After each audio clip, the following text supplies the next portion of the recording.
Welcome students, TS EAMCET 2024 BiPC students response sheet release చేయడం జరిగింది.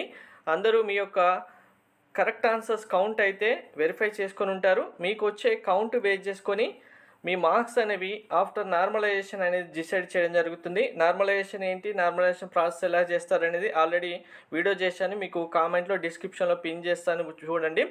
BiPC students సంబంధించి నార్మలైజేషన్ అనేది మనకు 3 to 4 మార్క్స్ వరకే ఎఫెక్ట్ ఉండబోతుంది. ఎంపీసీ స్టూడెంట్స్ లాగా ఎక్కువ మార్క్స్ అయితే చేంజెస్ ఉండకపోవచ్చు.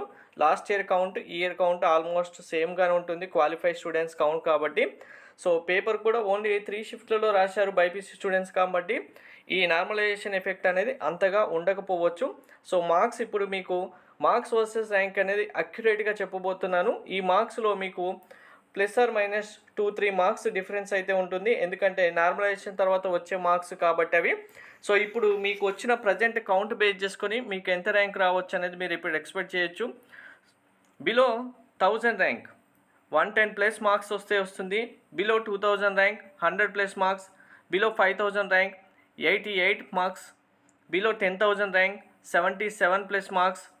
Below 20,000 rank 64+ marks.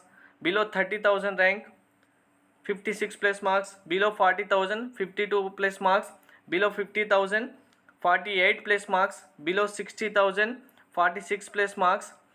Below 70,000 below 80,000 almost 41+ మార్క్స్కి బిలో 80,000 ర్యాంక్ వస్తుంది.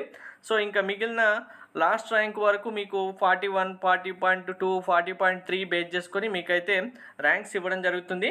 సో ఇప్పుడు చెప్పిన మార్క్స్లో కనుక ఇప్పుడు మీకు రెస్పాన్స్ షీట్లో కౌంట్ వస్తుందంటే కనుక మీరు మీ మార్క్స్ అనేవి +-3గా చేసుకొని, అంటే రేంజ్ అనేది ఇప్పుడు 100 మార్క్స్ మీకు 2000 ర్యాంక్ అని చెప్పాను కదా, మీకు రెస్పాన్స్ షీట్లో వచ్చిన మార్క్స్ బేస్ చేసుకొని నార్మలైజేషన్ తర్వాత మీ మార్క్స్ 97 అయినా కావచ్చు 103 అయినా కావచ్చు. కాబట్టి 97 నుంచి 103 వరకు మీ మార్క్స్ ఉంటే మీరు ఆటోమేటిక్గా బిలో 2000 ర్యాంక్లో ఉంటారు.